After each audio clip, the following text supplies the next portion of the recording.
नमस्कार साथियों, गौरव ज्ञान धारा में आपका स्वागत है। आज सोमवार है और सोमवार को अपने स्कूल व्याख्याता के प्रथम प्रश्न पत्र की क्लास रहती है। हालांकि ये क्लास जो है मैं रविवार एक दिन पहले रिकॉर्ड करता हूँ, रविवार को रिकॉर्ड हो रही है और रविवार को आरबीएससी की मिलने वाली शाम वाली क्लास आपको नहीं मिली थी, जिसका कारण टेलीग्राम पे बता दिया था। रिश्तेदारी में कुछ मृतक हो गया था, मतलब मृत्यु हो गई थी किसी की, तो मैं पूरे दिन वहीं था और अब वापस आके जो है आप लोगों के लिए एक क्लास रिकॉर्ड कर रहा हूँ। हालांकि ये देर रात रिकॉर्ड हो रही है वैसे क्लास, क्योंकि कंटिन्यूटी बहुत जरूरी है और मैं जहां तक समझता हूं मेरी कंटिन्यूटी से काफी सारे विद्यार्थियों की कंटिन्यूटी है, इसलिए ब्रेक नहीं लिया जा सकता था बीच में। कल की आरबीएससी की क्लास नहीं रही शाम को, वही एक ब्रेक था। हालांकि ये छोटी क्लास है, आज क्लास इतनी स्लाइड नहीं बन पाई, तो ये छोटी क्लास है जिसकी भरपाई अगली वाली क्लास में अपन कर लेंगे। ठीक है, चलिए शुरू करते हैं। आज अपन पढ़ने जा रहे हैं साथियों स्कूल व्याख्याता में ही अगला टॉपिक महात्मा गांधी और राष्ट्रीय आंदोलन, जो 2-3 दिन तक चलेगा। अपन बहुत अच्छी तरीके से इसे करेंगे और उसके बाद में जवाहरलाल नेहरू, भीमराव अंबेडकर ये भी पढ़ना है। पूरी तरीके से सिलेबस को पकड़ के चल रहे हैं अपन और एग्जाम अप्रोच के साथ में पढ़ रहे हैं, तो सीरियस रहें और नियमित रहें। ये नियमितता आपको फायदा जरूर पहुंचाएगी। ठीक है, चलिए शुरू करते हैं आज की इस क्लास को। देखो, सबसे पहले अपन राष्ट्रीय आंदोलन आपके जो है वो महात्मा गांधी और उनसे संबंधित, ठीक है। और किसी को राष्ट्रीय आंदोलन पढ़ना भी होना तो महात्मा गांधी और उनके इर्द गिर्द की घटनाओं को बहुत अच्छी तरीके से पढ़ लिया जाए तो पूरा राष्ट्रीय आंदोलन कवर हो जाता है। लेकिन राष्ट्रीय आंदोलन वैसे देखा जाए तो 3 चरणों में हुआ है। एक 1905 तक, फिर 1905 से 1919 तक और फिर 1919 से 1947 तक। इन 3 चरणों में ये गुजरा है। तो वैसे महात्मा गांधी वाला जो चरण देखेंगे ना, वो मुख्य तौर पे 1919 से 1947 तक वाला चरण रहता है। लेकिन इससे पहले वाले भी चरण है जिसमें कांग्रेस की स्थापना और कांग्रेस से संबंधित जो है घटनाएं वो रही है।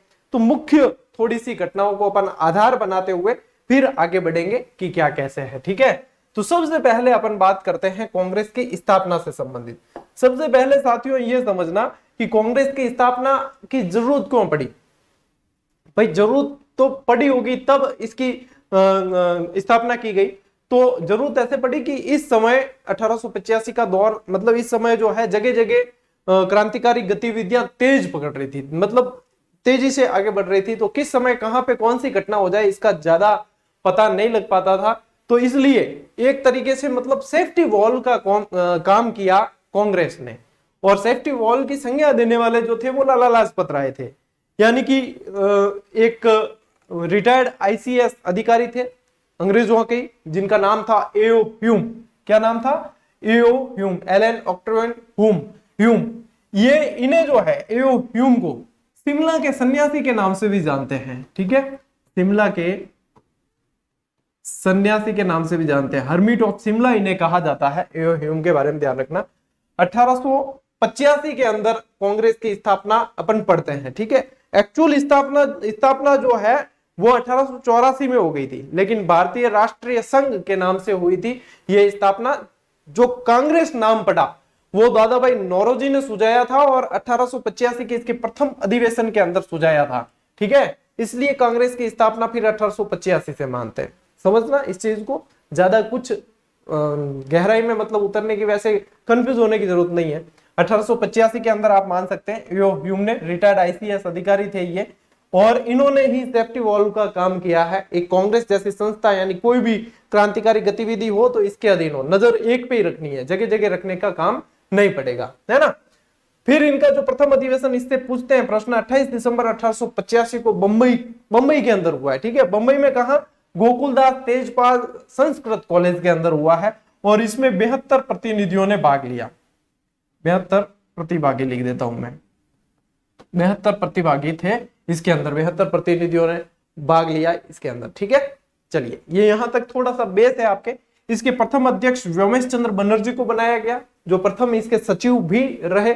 ठीक है, प्रथम महिला अध्यक्ष एनी बिसेंट और प्रथम भारतीय महिला अध्यक्ष यदि पूछा जाए तो सरोजनी नायडू।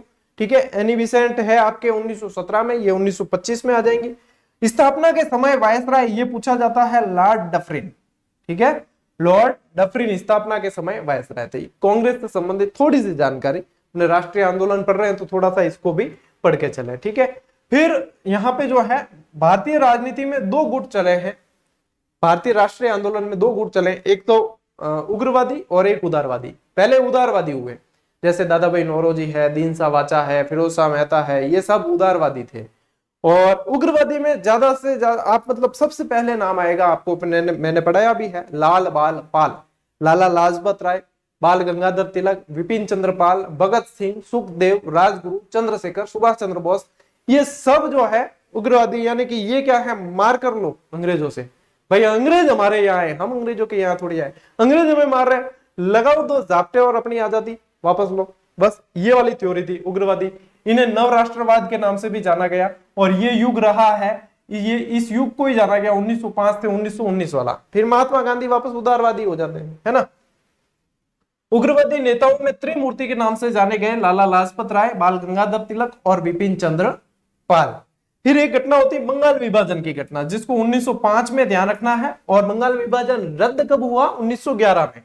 ये रद्द कब हुआ, 1911 के अंदर। ठीक है, दिल्ली दरबार के समय रद्द किया गया। अच्छा, बंगाल विभाजन का कारण क्या रहा होगा। बंगाल विभाजन के समय वायसराय कर्जन था। कारण ये था कि बंगाल उस समय बहुत बड़ा प्रांत था, एक साथ में प्रशासनिक व्यवस्था करनी इतनी आसान नहीं थी, बहुत बड़ा प्रांत था, पश्चिमी अलग और पूर्वी अलग, और इसलिए इनको बंगाल विभाजन किया गया। लेकिन एक्चुअल कारण था कि जो राष्ट्रवाद पनप रहा था उसको रोकना। ठीक है, ये एक्चुअल कारण था। देखो, भारतीय राष्ट्रीयता का उभार जो था वो वास्तविक कारण था। बंगाल विभाजन की घोषणा होती है 19 जुलाई 1905 में, और 16 अक्टूबर 1905 को ये लागू हो जाता है।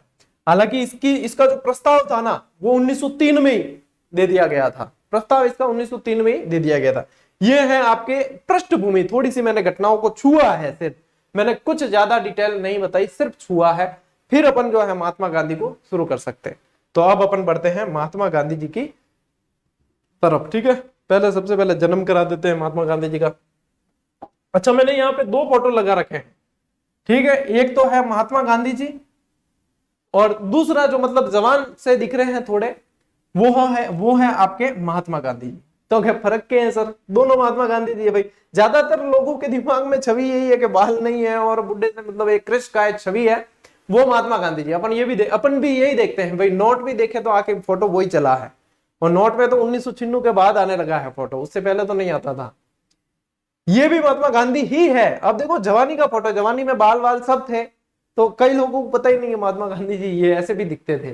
तो भाई ओरिजिनलिटी है, दोनों ही फोटो ओरिजिनल है। ठीक है, मैं कोई आर्टिफिशियल या पेंटिंग वाला नहीं लिया है, ओरिजिनल लिया है ताकि ओरिजिनलिटी वाकिफ रहो।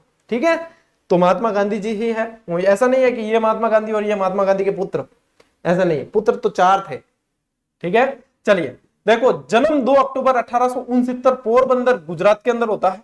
ये गांधी जो है, इनका नाम गांधी कैसे पड़ता है पता है, गांधी जैसे सरनेम है, ये देखा जाए, ये और इनके परिवार के सदस्य जो है गंधक का कार्य करते थे, इसलिए गांधी कह दी, गांधी कहलाए। जैसे जैसे नेहरू जी है ना, वो नहर के पास निवास करते तो नहर के पास निवास करने वालों को नेहरू कहा गया, इस तरीके से नाम पड़ा। इनका नाम गांधी इसी तरीके से मतलब सरनेम पड़ा ना, गंधक का काम करने वाले गांधी। इनका जन्म पोरबंदर गुजरात के अंदर होता है। पिता इनके करमचंद, माता पुतलीबाई। इनका वास्तविक नाम जो है मोहनदास, और अपन पढ़ते भी हैं और बच्चों को याद करवाते हैं कि मोहनदास करमचंद गांधी। गांधी जी का पूरा नाम क्या था, मोहनदास करमचंद गांधी, इस तरीके से MK गांधी। ठीक है, तो ये पत्नी कस्तूरबा, और 1882 में ही इनका विवाह हो गया था। प्रारंभिक शिक्षा समलदास तेजपाल कॉलेज भावनगर से हुई है इनकी। और बैरिस्टर के लिए, ये बैरिस्टर का मतलब क्या होता है, वकालत। बैरिस्टर के लिए आप लंदन जाते हैं, और लगभग समय है 1888 का। फिर वहां से वापस आ जाते हैं 1891 में वापस आ जाते हैं। ठीक है, 91 में वापस आ जाते हैं। फिर 93 में वापस जाएंगे अफ्रीका। 91 से 93 के बीच में इनको कोई ढंग का काम नहीं मिला। नए नए वकालत करके आए थे, अब नई नई किसी की डिग्री हो, और लोग उस समय गांधी जी इतने अस्तित्व में थोड़ी थे। गांधी जी ने अभी तक अपने आप को साबित किया ही नहीं था, कोई जानता ही नहीं था। ठीक है, वकालत करके आ गए तो क्या हुआ, तो क्या गांधी जी को कोई काम मिला नहीं, ढंग का काम मिला ही नहीं इधर वकालती करने का। फिर 1893 में जो है अब्दुल्ला एंड अब्दुल्ला कंपनी का, एक पारसी फर्म थी, अब्दुल्ला एंड अब्दुल्ला कंपनी का केस लड़ने जाते हैं अफ्रीका। फिर अफ्रीका में बहुत उंधे बादरे हुए इनके साथ। ठीक है, चलिए यहां तक राजनीतिक गुरु इनके गोपाल कृष्ण गोखले थे। इन्होंने इन पे एक पुस्तक भी लिखी, गोखले माय पॉलिटिकल गुरु। ठीक है, क्या पुस्तक लिखी? गोखले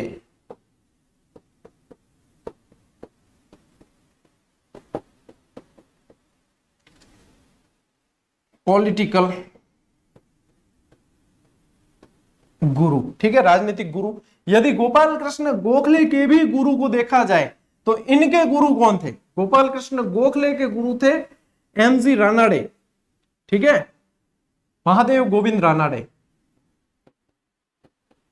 जिन्हें महाराष्ट्र का सुकरात भी कहा जाता है, एमजी रानाडे को। तो ये थोड़ी सी जानकारी जो है वो ध्यान रखना। जब ये वहां से वापस आए थे ना, अफ्रीका से आए थे 1915 में। जब वापस आए थे तो गोखले ने इन्हें कहा था कि पहले साल जो है कान खुले रखना और मुंह बंद, यानी बोलना कुछ भी नहीं है, कान खुले रखना, सब ऑब्जर्व करना है। ये इनकी शिक्षा ऐसी रहती थी।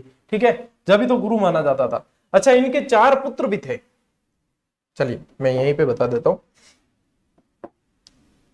गांधी जी के किसके 4 पुत्र थे? कि गांधी जी के थे?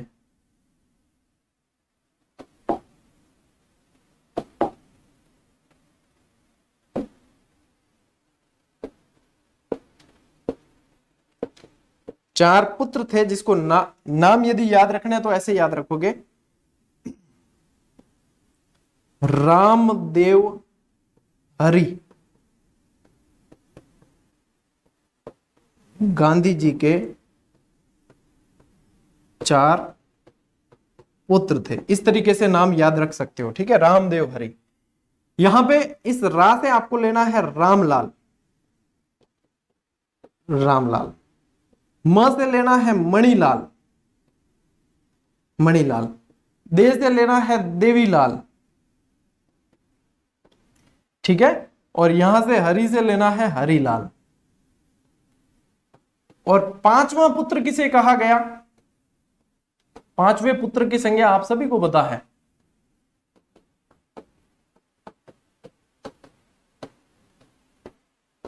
जमनालाल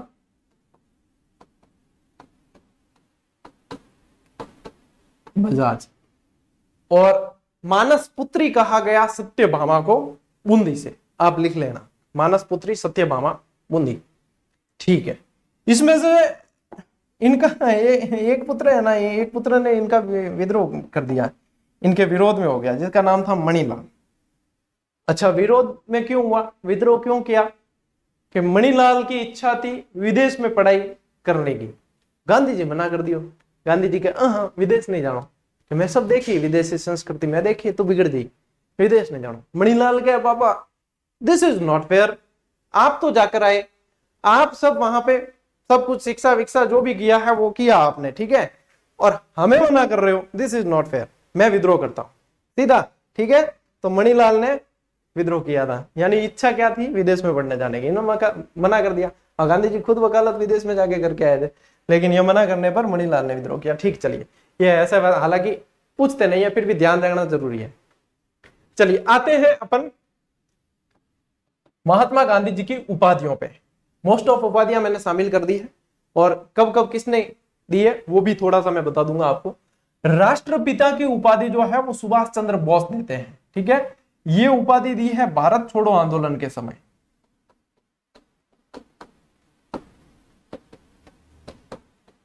अब यदि सुभाष चंद्र बोस के बारे में आप याद भी करोगे, तुम मुझे खून दो मैं तुम्हें आजादी दूंगा, वो भी भारत छोड़ो आंदोलन के समय की बात है। तो भारत छोड़ो आंदोलन के समय सुभाष चंद्र बोस उस समय बहुत एक्टिव थे, तो वहां पे इन्होंने गांधी जी को ये उपाधि दी है। ठीक है, बापू की उपाधि जवाहरलाल नेहरू द्वारा दी गई। बापू की उपाधि किसने दी है? जवाहरलाल नेहरू द्वारा। महात्मा की उपाधि रविंद्रनाथ टैगोर द्वारा दी गई। महात्मा की, अब यहां से है ना, इन 3 उपाधियों से सवाल बड़े पूछते हैं। ठीक है, बहुत पूछते हैं। मैंने जो याद किया था वो तरीका बता देता हूं, आपका पता नहीं आपको अच्छा लगे या नहीं लगे, मैंने जो याद किया वो बता देता हूं। मुझे 7 साल हो गए इस चीज को याद किए हुए, लेकिन आज दिन तक दिमाग में चिपका हुआ है। बाज मरा रासू, इस तरीके से याद किया। फिर क्या किया कि बा से तो बापू निकाल दिया मैंने और ज से जवाहरलाल नेहरू निकाल दिया। बापू की उपाधि किसने दी? जवाहरलाल नेहरू ने दी। फिर आता है म से महात्मा और ये र से R.N. टैगोर यानी रविंद्रनाथ टैगोर। तो ये भी बिल्कुल कहीं कंफ्यूजन हुआ ही नहीं। फिर यहां से कि रा से राष्ट्रपिता की उपाधि और सू से सुभाष चंद्र बोस की। तो बाज मरा रासू, थोड़ा सा अपने आप को अंदर भी क्लियर रखना पड़ता है कि हाँ इनका ये है। कुल मिला के ये तीन उपाधियां ना यही कंफ्यूज करती है कि किसने क्या कहा। यदि पूछ ले तो इस पैटर्न पे आपके कभी गलत तो होगा नहीं, जहां तक मुझे याद है। मलंग बाबा की उपाधि कबायलियों द्वारा दी गई। वन मैन बाउंड्री फोर्स कहते हैं माउंट बैटन। देखो बाउंड्री फोर्स इंग्लिश शब्द आ रहे हैं, माउंट बैटन ने दी है। अच्छा, अर्धनंगा फकीर और देशद्रोही फकीर, ये विंस्टन चर्चिल और मॉर्केंस दोनों नाम आते हैं इसमें, ठीक है। एक तो चर्चिल और अब ये क्यों आते हैं, मैंने बहुत सारी पुस्तकें इसमें उठा के देखी, खूब सारी, तो इनमें मतलब ये नाम देखने को मिलते हैं। किसी में ये वाली अर्धनंगा फकीर चर्चिल दे रखा है, किसी में अर्धनंगा फकीर मॉर्केंस दे रखा है, किसी के अंदर देशद्रोही फकीर चर्चिल दे रखा है, किसी के अंदर ये दे रखा है। और यहां तक कि ऑथेंटिक पुस्तकें, सिर्फ ये नहीं, ऑथेंटिक पुस्तकों की यदि मैं बात करूं तो मेरे पास भी काफी सारी ऑथेंटिक, हिस्ट्री की तो बहुत सारी ऑथेंटिक पुस्तकें हैं मेरे पास, और उनमें जो है ये चीज, इसके बारे में आज दिन तक जो है कंफ्यूजन हमेशा रहा है, ठीक है। मॉर्केंस या मॉरेंस लिखा मिलेगा। अब ये इसको समझो आप थोड़ा सा कि अर्धनंगा फकीर क्यों कहा। जब गोलमेज सम्मेलन, दूसरे गोलमेज सम्मेलन में गांधी जी जाते हैं लंदन, ठीक है, तब वहां पे ये चीज बड़ी मतलब बात फैल गई कि गांधी जी आ रहे हैं, गांधी जी आ रहे हैं, गांधी जी मतलब ऐसे हैं, गांधी जी तोप है, वो है, ये है, फलाना ढिकना। तो वहां पे लंबी लंबी लाइन और भीड़ उमट पड़ी कि भारत से गांधी आ रहा है, ठीक है। अब गांधी जी को देखा किसी ने नहीं, वहां पे व्हाट्सएप उस टाइम चलता नहीं था कि फोटो भेज दें या वीडियो कॉल में देख लें, देखा किसी ने नहीं, गांधी आ रहा है, गांधी आ रहा है, यूं बहुत माहौल बन गया, ठीक है, हवा बढ़ गया पूरा कि गांधी जी आ रहे हैं, गांधी जी आ रहे हैं।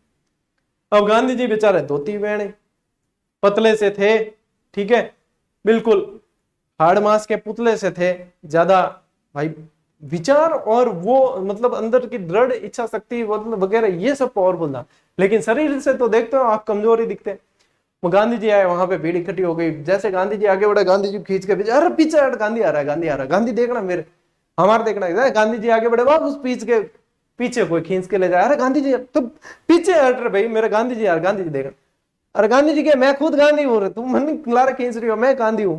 फिर वहां पे मतलब ये देखते हैं कि ये तो यार ये व्यक्ति जो पूरे वस्त्र नहीं पहनता है, तो फिर अर्धनंगा फकीर की उपाधि दी गई, ठीक है। चलिए, देशद्रोही फकीर भी कह देते हैं। आधुनिक युग के अजात शत्रु की उपाधि दी डॉक्टर राजेंद्र प्रसाद ने।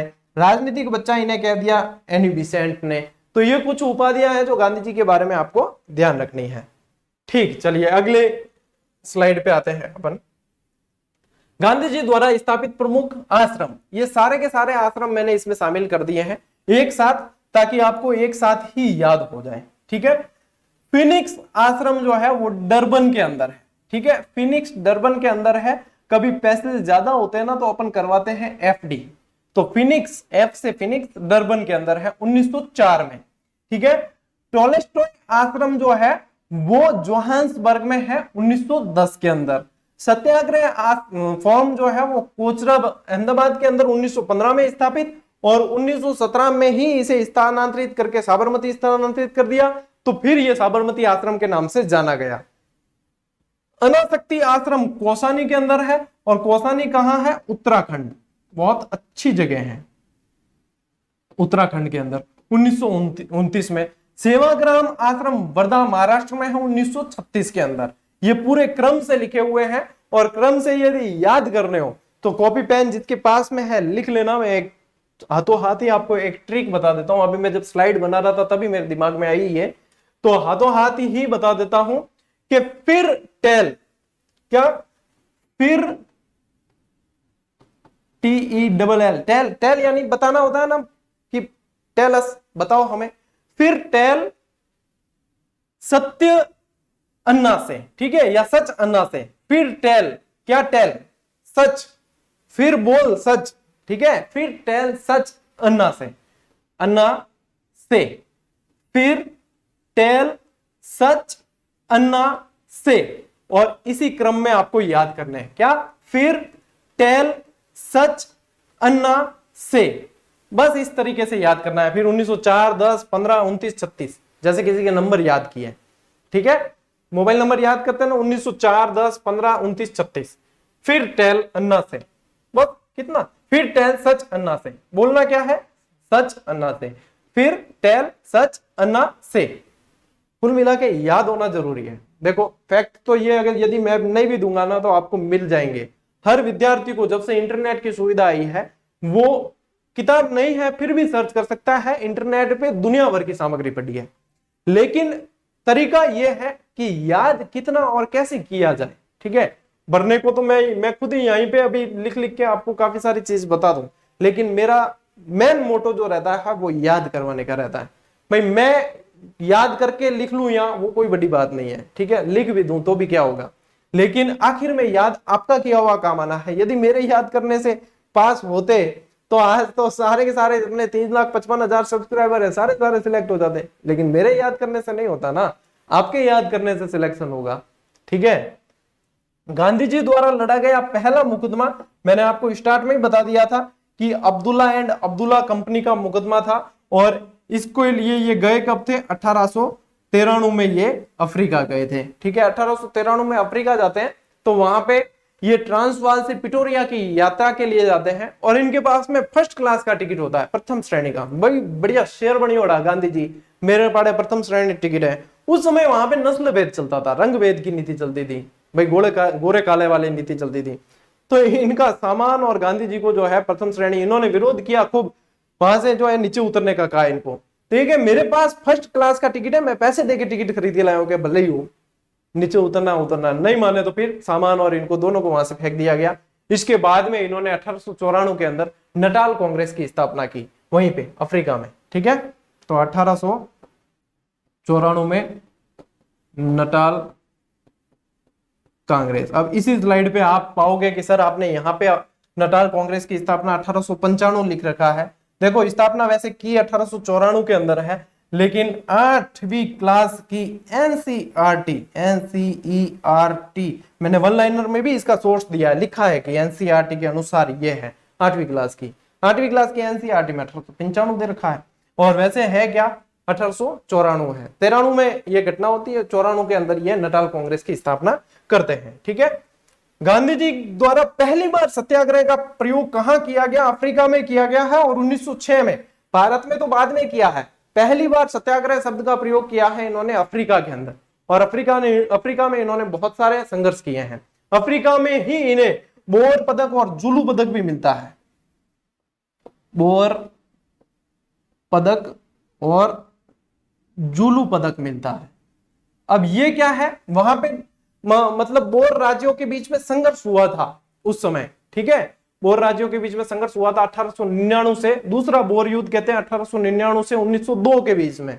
उस संघर्ष में इन्होंने ये बोर मतलब डच शासित प्रदेश थे वो और अंग्रेज, तो डच शासित प्रदेशों में उन प्रदेशों के विरुद्ध अंग्रेजों को सहायता दी थी, काफी सारी एम्बुलेंस वगैरह से लोगों को सुविधाएं दी थी। ये सब देने से वहां अफ्रीका में अंग्रेजी सरकार द्वारा इन्हें बोर पदक और जुलू पदक दिया गया, जिसे असहयोग आंदोलन के दौरान ये त्यागते भी है यहाँ, ठीक है, आगे पढ़ेंगे अपन। और असहयोग आंदोलन के दौरान ये बोर पदक और जुलू पदक को त्यागते भी है। केसर हिंद की उपाधि भी इनको दी गई। इन्हें भर्ती कराने वाला सार्जेंट कहा गया, अंग्रेजों ने कहा, क्योंकि प्रथम विश्व युद्ध में इन्होंने बहुत सारे लोगों को अंग्रेजों की सहायता करने के लिए भर्ती किया था फोर्स के अंदर, तो यहाँ भर्ती कराने वाला सार्जेंट वगैरह ये सारी चीजें हैं, ठीक है। जैसे जैसे देखो इतनी ये बेस वाला पहले याद होगा, तब आप ज्यादा दायरा बढ़ा पाओगे।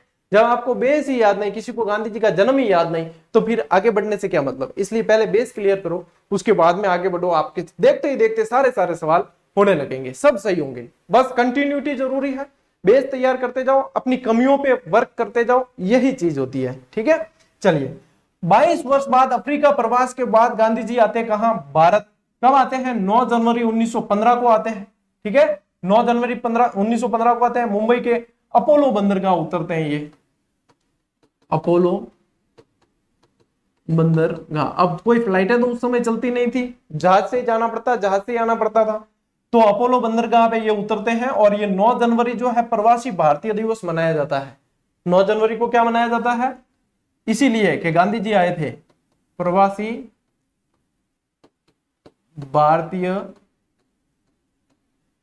दिवस ये 9 जनवरी को ही मनाया जाता है। अब ऐसा नहीं है कि 22 वर्ष बाद मतलब आए हैं तो बीच में कभी आए नहीं थे, बीच में आते थे, ठीक है, बीच में भी आते थे, लेकिन रहने के हिसाब से है ना। अब कोई देशावर गियोड़ो है, ठीक है, अपार अटून कोई देशावर गियोड़ो है, तो यूं होली दिवाली तो आ गई है, लेकिन मान लो फिर वहां से पूरा सब कुछ छोड़ के फिर यहीं आ गया, तो फिर कह के ये इस सन में यहाँ पे आया था, फिर कहते हैं ना क्या हाँ ये 1999 में गया था और 2011 में वापस आया। तो क्या 1999 से 2011 तक वो देशावर जाने वाला कभी आया ही नहीं क्या? फैमिली से मिलने वगैरह आता था, होली दीपावली आता था, वापस चला जाता था। लेकिन 2011 के बाद वो यहीं पे आके बस गया, इसने कामकाज यहीं स्टार्ट कर दिया, तो फिर के यहाँ पे इस समय आया। वही हिसाब किताब यहाँ भी है, बीच में भी आते थे, लेकिन कई लोगों के नए नए फ्रेशर्स होते ना, मैंने खुद भी यही सोचता था पहले कि 22 साल बटे रिया गांधी जी, ठीक है, कि फैमिली बटे बसा दी, लेकिन बीच बीच में आते थे यहाँ पे, ठीक। गांधी जी पहली बार कांग्रेस का हिस्सा कब बने ये पूछे, यानी कि सदस्यता ग्रहण की। हिस्सा बनने का मतलब क्या है? सदस्यता। कांग्रेस की सदस्यता ग्रहण कब की? लखनऊ अधिवेशन में 1916 के अंदर। लेकिन अध्यक्षता एकमात्र कांग्रेस के एकमात्र सम्मेलन की अध्यक्षता की 1924 बेलग्राम वाले में, ठीक है, आगे बता दूंगा मैं। 1909 में गांधी जी द्वारा लंदन से अफ्रीका लौटते समय, यहां पे ध्यान देना, लंदन से अफ्रीका लौटते समय, कई जगह आपको मिलेगा कि अफ्रीका से भारत लौटते समय, जो सही नहीं है, सही है लंदन से अफ्रीका लौटते समय 1909 में हिंद स्वराज नामक पुस्तक लिखी। और ये बहुत बार पूछा गया सवाल, खूब बार ये, ठीक है, हिंद स्वराज ये लिखी एक्चुअली कैसी थी? गुजराती में।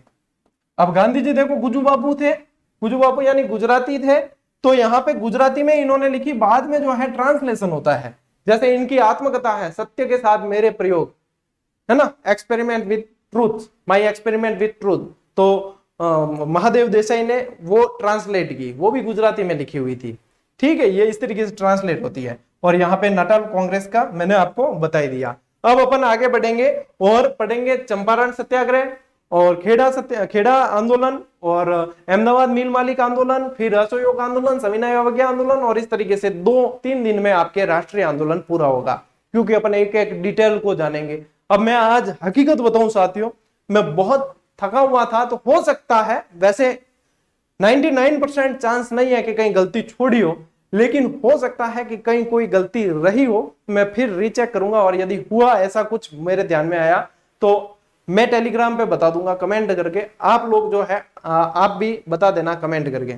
एक्चुअली आज वास्तव में ये कंटिन्यूटी यदि आपके नहीं रखनी होती ना, तो शायद ये क्लास मैं नहीं देता, और अब जो है ये देनी जरूरी थी कुल मिला के, क्योंकि सोमवार आ गया, फिर स्कूल व्याख्याता वाले बहुत इंतजार करते हैं बच्चे, तो उनकी कंटिन्यूटी बनी रही है। यदि कोई गलती नजर आए तो बड़ा भाई मान के कमेंट में बता देना, उसको सुधार देंगे, हालांकि रही नहीं होगी, क्योंकि मैं इसके पीछे आज है ना स्टडी इसकी ढंग से कर नहीं पाया पूरी, बस स्लाइड बनाई और सीधी क्लास ले ली। फिर भी मेरे हिसाब से मैंने 100% देने की कोशिश की है, देखते हैं, वापस देखूंगा मैं खुद भी, ठीक है। चलिए मिलते हैं साथियों अगले वीडियो में, अगली क्लास में, तब तक के लिए राम राम, जय हिंद।